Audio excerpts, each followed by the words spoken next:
Welcome to the Self-Growth Nerds podcast. I'm your host, Marie, a courage coach, creative soul, and adventure seeker. Since through hiking the Pacific Crest Trail in 2019, I'm on a mission to help you embrace your most confident self so you can achieve your dreams too. If you're eager for deep conversations, big questions, and meaningful connections, join me on the quest to discovering how we can create a more magical and memorable life. Hello, nerds! How are you? I'm super good. Today, I am opening up applications for my program, Brave and Bold. I haven't opened the doors since last September, so it's been 6 months. I'm really excited to welcome you in my program. So this is for you if you're feeling stuck and disconnected and dissatisfied with your life, like you're just living for the weekend and waiting for your next vacation, but most of your life, like 90% of your life, feels draining and pointless. You're feeling you're doing okay, you know. You have a good job, you've got good friends, but you want more. Something's missing. You want to feel more fulfilled. You want to feel more enthusiastic. You know it's possible. You felt more alive before and you miss that sense of aliveness and that sense of alignment. And you're tired of trying to fit yourself into a mold that's no longer who you are. Like, you've grown out of your life, basically. So if you've grown out of your life and you want to make some big changes over the next 6 months, this program's for you. So you just go to selfgrowthnerds.com/braveandbold and you'll be able to click on the button apply, and the application just takes a few minutes to fill in. So fill in the application, and if I think I can help you, you're going to get accepted and you're going to get an invitation to 2 things. First, you're going to get an invitation to a live private training with me where I'm going to teach you the 3-part framework that you will go through in Brave and Bold to create a more epic and purposeful life for yourself in the next 6 months. You will also get an invitation to a client panel, the first ever client panel where you get to meet previous clients. They're going to tell you exactly what you can expect from the program and how the program changed their lives and the kind of impact it could have in yours. And I tell you, within a few months, you will see massive changes in the way that you approach your life just by spending 1 to 2 hours a week in the program. That's it. It's so much more doable than you think. So go ahead and apply at selfgrowthnerds.com/braveandbold. I am very selective in who I work with. I only want to work with people that I know I can help, who will enjoy the process, who will thrive in the process. If I think I cannot help you, if I think you're not the right fit, I'm going to direct you to someone else. And if I do, you get to come to the live private training and the client panel and make a decision, decide whether or not this adventure is for you. Decide if you're ready to take the Brave and Bold path and join us this winter. So there's no risk in applying. You'll have all the information when you do, and you'll be able to make an intentional choice about how you want to move forward. So go to selfgrowthnerds.com/braveandbold, fill in the application so I can get back to you as soon as possible and send you the invites, okay? So today I am bringing back an episode from last year that I think we would all benefit from listening to again. This is about how us adventurous souls have a deep fear of missing out. We want to experience life to the fullest. We want to make sure we have stories to tell. We want to do epic shit. In this episode, I explore how the fear of missing out can actually get in the way of living your best life. So round of applause for Marie from the past. I will be back next week for a new episode. And don't forget to go apply for Brave and Bold at selfgrowthnerds.com/Brave and Bold so you can get your invite to a live private training with me to learn about the 3-part framework to creating your epic and purposeful life in the next 6 months. All right. Enjoy this week's episode. All right. So today we're talking about the fear of missing out. This can be a strength, but it can also be a dangerous downfall. That's what I want to talk about today. It's a strength in the sense that we want to live life to the fullest. We want to make sure we have stories to tell. We want to do epic shit. We want to squeeze the lemons until the very last drop. And we want to use our time and our money preciously. This means that we're more courageous than many. And we're extremely creative. We're fun to be with. We're good friends to have, to explore with. We're inspiring. We're talented. We never stop exploring, like North Face would say. But we step into danger when we cross the line into danger when, and there's 5 ways. 5 ways I'm going to tell you about today. I'm going to dive deep into each of them. And then we're going to circle back, summarize, and I'm going to give you ways to think differently. Okay? So, let's start with number 1. One way that we adventurous souls cross the line into danger is when we skip over important details because they are challenging, complicated, or boring. For example, journaling. Journaling is a super, just writing. Don't even need to call it journaling. I believe that writing is an essential part of getting to know yourself, of developing self-awareness and self-compassion so that you can make more enlightened decisions like I was talking about in the last episode. But what I see many of my clients do is they sit with their journal and they get frustrated. The answer is not coming. Or I give them an exercise and they say, I don't like your exercise. I don't know what to write. And what they're really saying is, I don't like this silence. I don't like this discomfort. I have other stuff to do.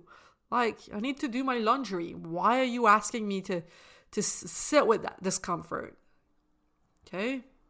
But if you skip that, you skip getting to know yourself, then the decisions that you make leave you feeling empty. So that's why it's important. Another example of something that you might skip over is finances. To have your finances in order, to ask for what your work is truly worth.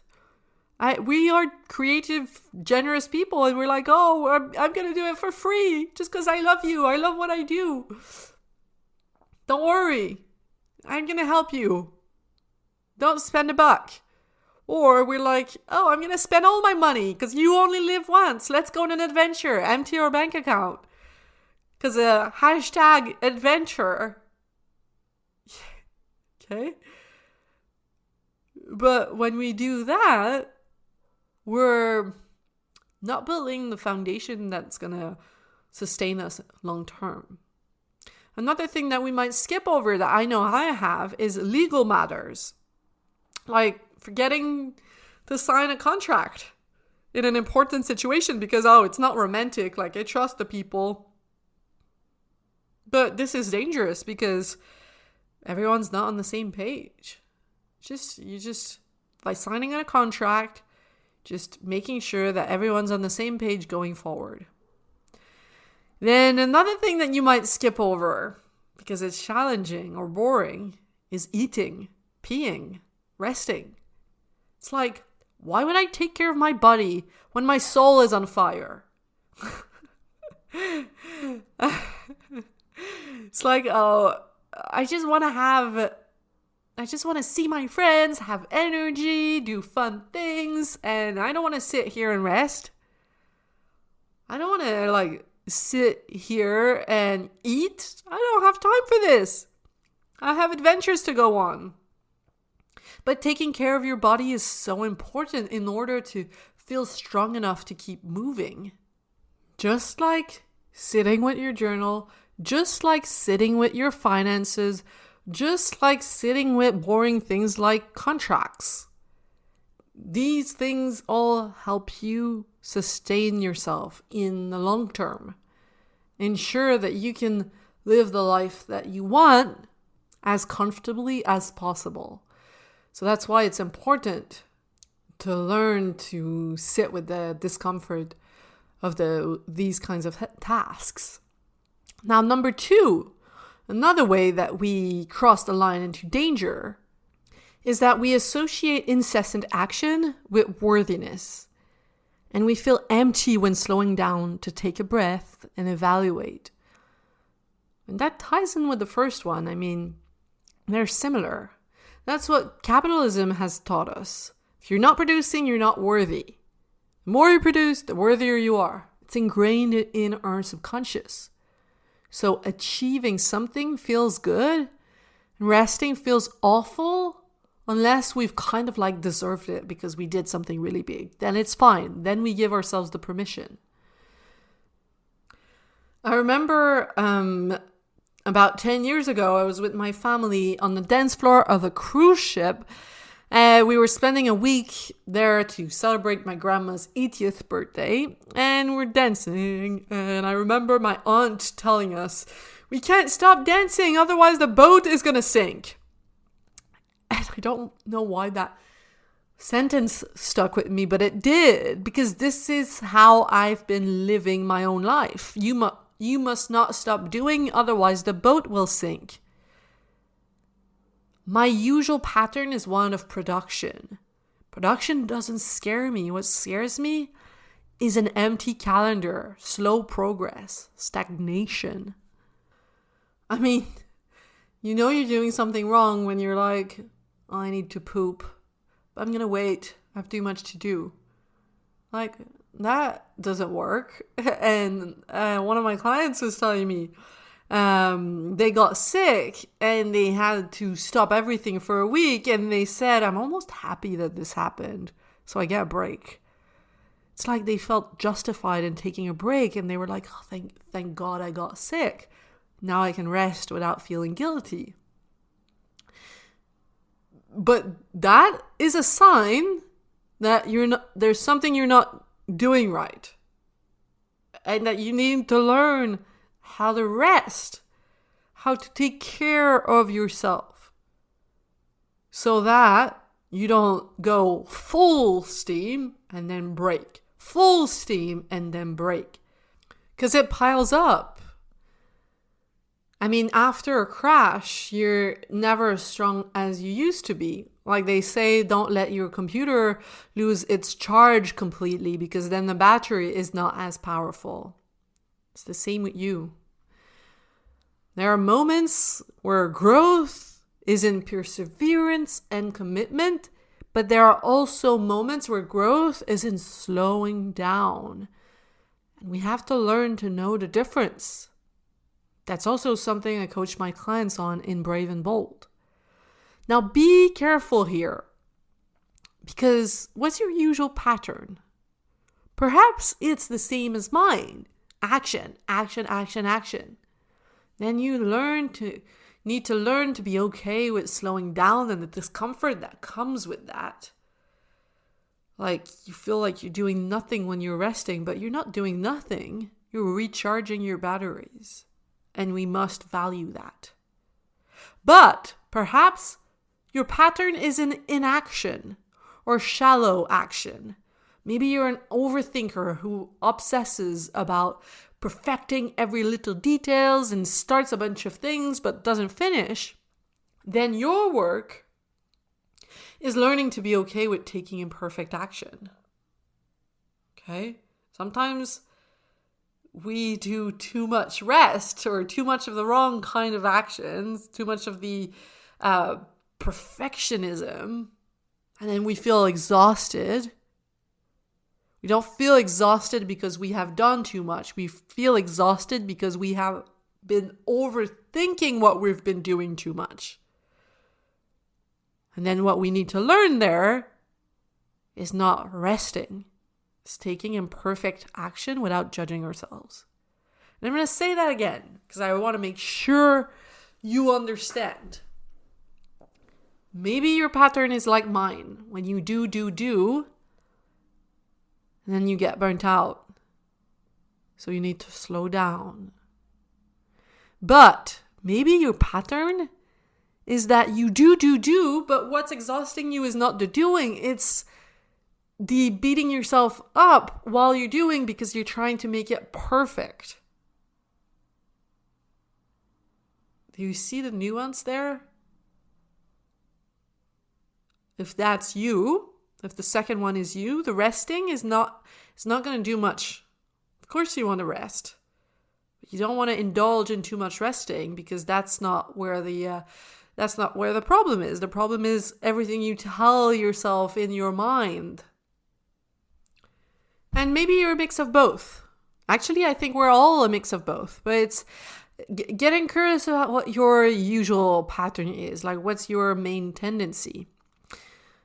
Okay, number 3, the other way that we cross a line into danger is that we follow our intuition blindly, and sometimes we confuse it with our emotions, our emotional roller coaster. We have like romantic ideas like, ooh, this is love at first sight, or this is a sign from the universe, like this is going to be the best, like this is going to work out. Oh my God, like this kind of energy is great energy. But there is danger in following our feelings because feelings change all the time. It's like the weather. Like think about your menstrual cycle, if that applies to you. I don't know about you, but my feelings change like from one day to the next. It can be crazy. Like it's sometimes hard to trust them because they have so much to do with my hormones, with how much I've slept, with what I've eaten, if I drank too much coffee.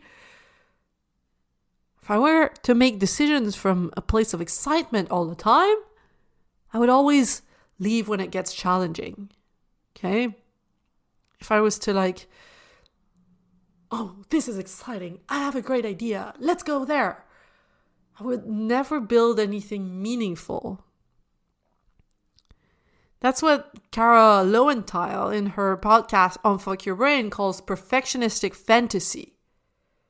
We forget to consider that we are human and that 50% of life is boring. Like, if intuition tells me this is going to work, I don't need to put any effort in, kind of creates entitlement. I'm going to give you examples to make sure you understand. Like, I remember talking with someone who was going to hike the PCT, and when I asked them, like, oh, how have you prepared? What are you going to do when it gets tough? They were like, oh, no, like, I'm super excited about it. It's going to be amazing. It's like forgetting to consider the other 50%. And it turns out after less than a week, they quit the trail. To me, that's entitlement. Same with me when I have like a business idea sometimes that I get really excited about. It's like, ooh, I feel excited. Therefore, this must be a really good idea. So I put it out there and then not much happens because I had forgotten to consider the other 50%. I had let myself be led by excitement only. And I'd forgotten, like the person who was wanting to hike the PCT, to consider good preparation. What do you need to prepare in order for this to be sustainable, in order for this to work? Also, if like intuition tells you to to go with that beautiful blue-eyed person at the bar with whom you had instant chemistry. Because then I won't have to deal with like those tough conversations that I have with my current partner. If you do that, then you never like build a serious relationship. If every time it gets challenging, you're like, oh, but I have a good feeling with this other person. So you jump to that new person, and then what you know, a few years later, you're faced with the same kind of challenges. And that's because you, again, let yourself be led by feelings only.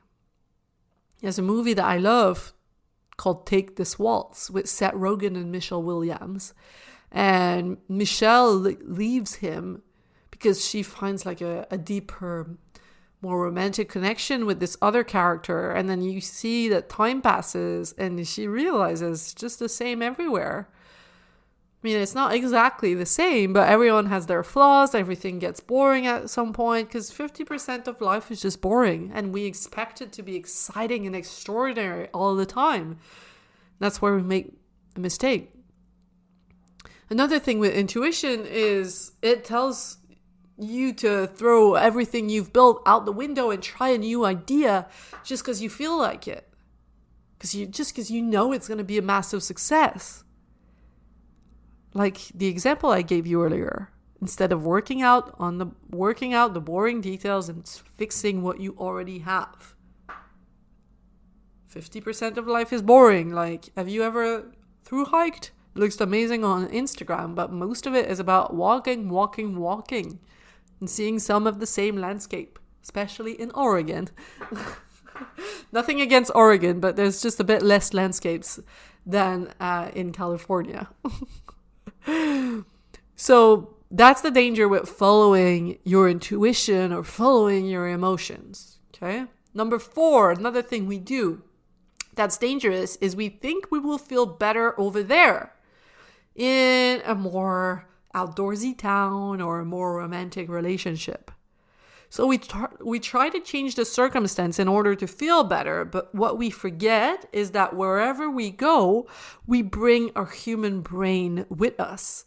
We bring our trauma, we bring our hormones. There's a myth that you'll get somewhere and think, oh, I finally understood how to live life. But it's a myth. We think like, oh, if I just moved to the mountains, or if I lived next to the beach, I'd feel so much more lighthearted. If I lived in Hawaii, I'd have so much more adventures. If I had more money, if my partner was more attentive to my needs, oh, then I'd feel so much better than I do right now. But no, the way you feel right now will carry on whatever the circumstances if you don't learn to shift your perspective. It's like, don't work on shifting the circumstances before you've worked on your brain. Working on your brain is so much more important because you take it everywhere. Remember, in the last episode, I told you about a client that I had who had like multiple 6 figures in savings, but they were super insecure and they were not doing anything because they were so scared of losing what they had. I mean, it's not about where you are. You could be in the most amazing mansion and feel miserable, or you could be like watching the TV on a Monday night and feel super calm and feel pure joy. You want to learn how to manage your mind and your feelings in the moment so that you don't have to escape. So that you don't have to move everything around for a feeling. You want to grow that feeling in the moment. And then from there, you'll be able to make such better decisions. You'll be able to decide what you want to do from a place of desire instead of from a place of escape. And that's exactly what I teach in Brave and Bold, by the way. People come to me with like, oh, I want to find the answer, like I was telling you in last week's episode. And then within a few months, they learn that's not what's going to bring them lightheartedness and peace of mind and contentment. What will is learning to create those feelings in the present, and I teach them how. I give them the tools. Now, number 5, the last thing we do that's dangerous is we try to do it all at the same time so we don't miss any opportunity and have no regrets. It's like the squeezing of the lemons, like completely to the last drop.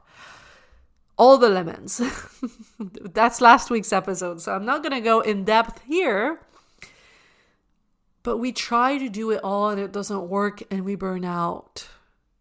And then instead of learning to do one thing at a time and doing it well, we keep imagining there's this alternate universe where we can do it all perfectly and get frustrated that we're not there yet.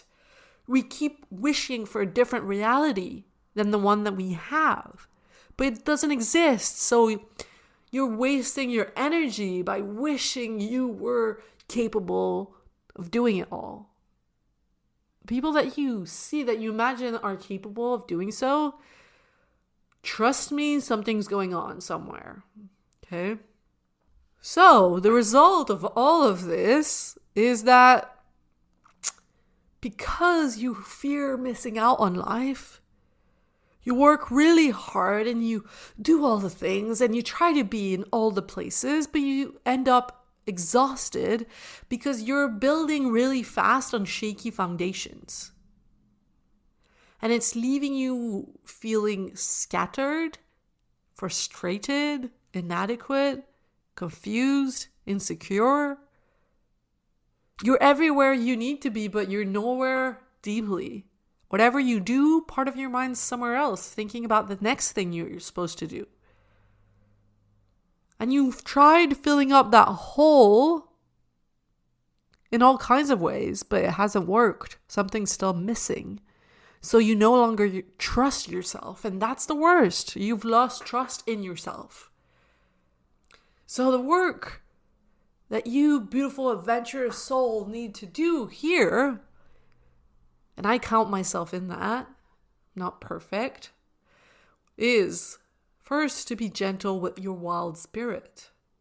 It's like, it's beautiful that you want to live life to the fullest. It's beautiful.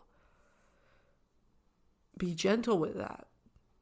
Keep it preciously. Number 2, to learn to slow down sometimes and get to know your core self.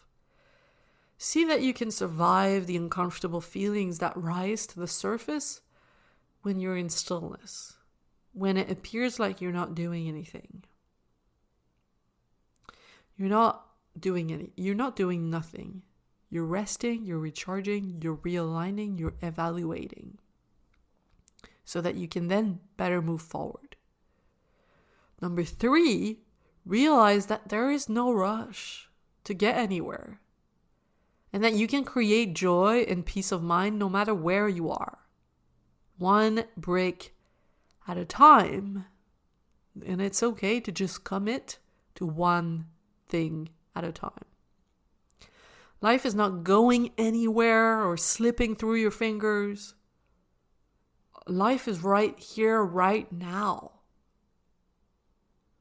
And I know you want to experience the whole world.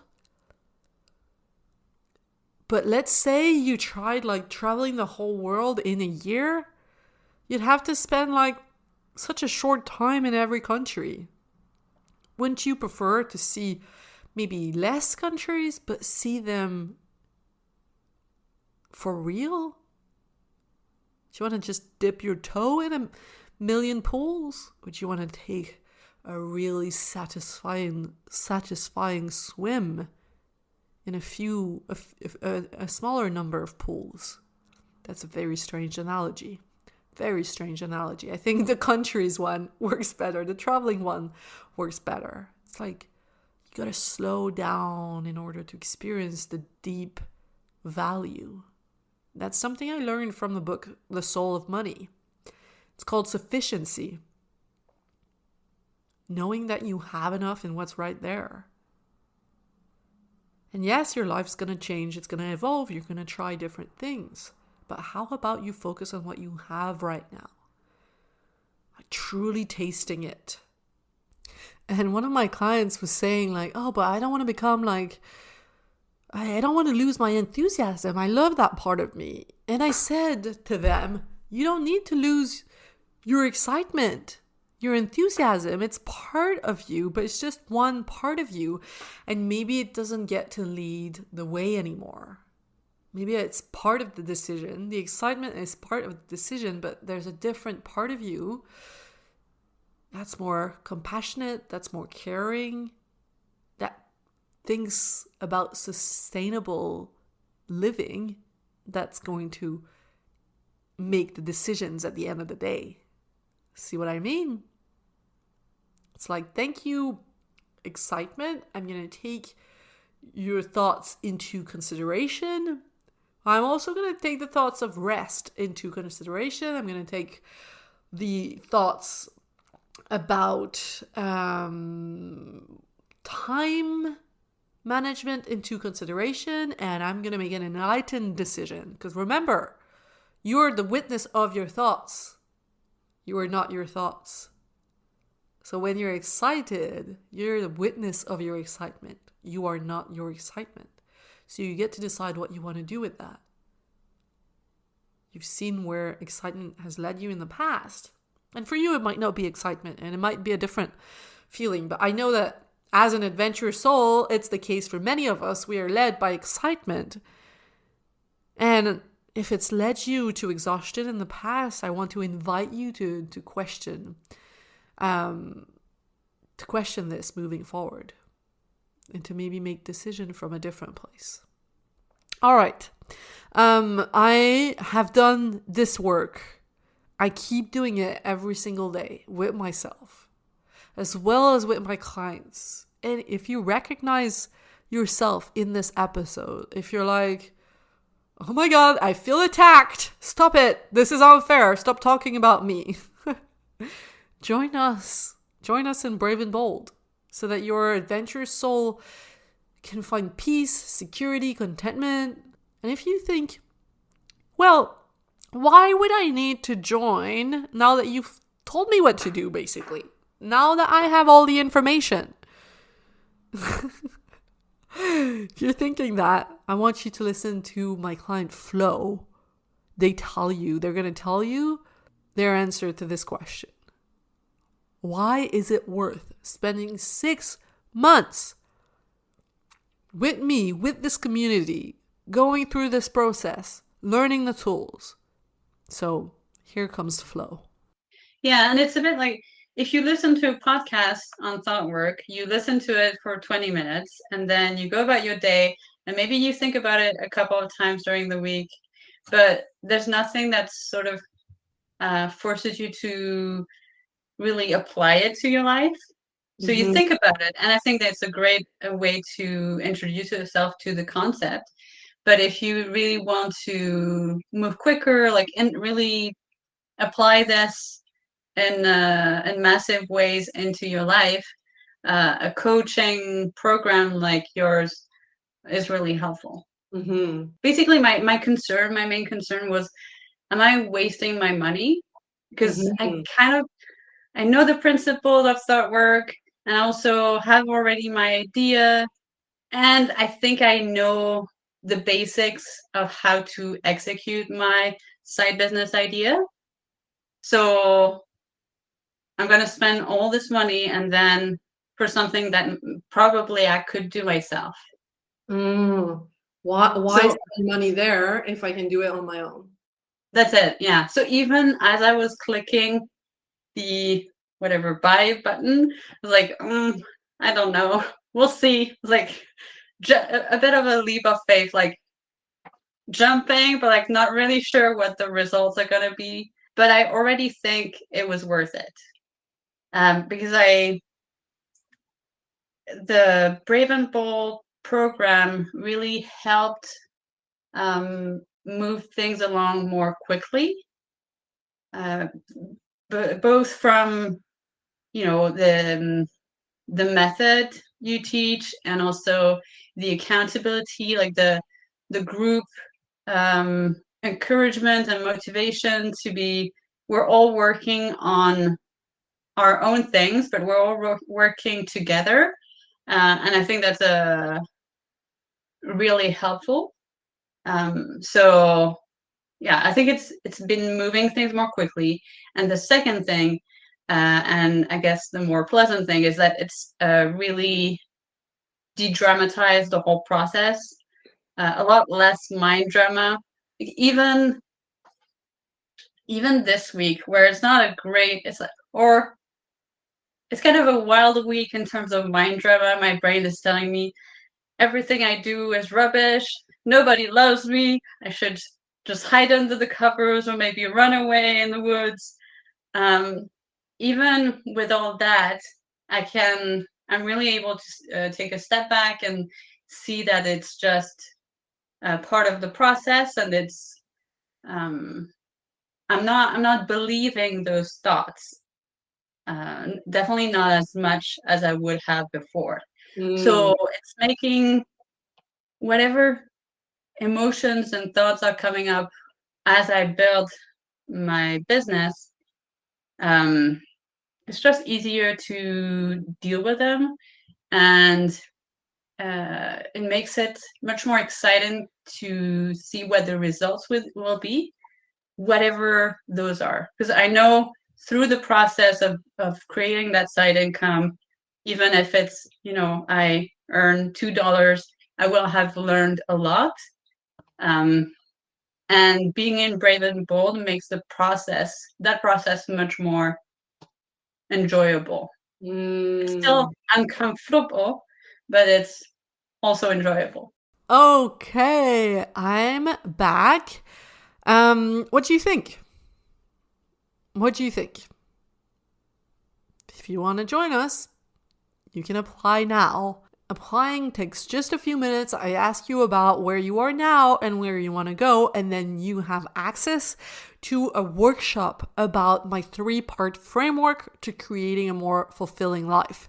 You'll also get to hear from other people like Flo, what their experience has been, and how Brave and Bold has transformed their life.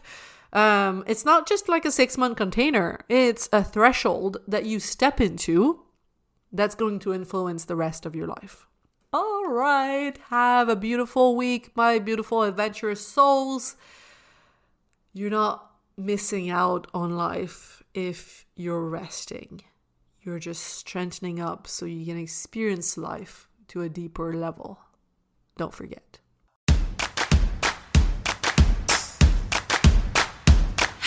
If you love what you're hearing on the Self-Growth Nerds podcast and you want individual help finding a new direction for your life and developing the courage to make your dreams a reality, you have to check out how we can work together on selfgrowthnerds.com or message me on Instagram at selfgrowthnerds. My clients say they would have needed that support years ago. So if you're tired of feeling like you're wasting your life, don't wait. Get in touch now, and I cannot wait to meet you.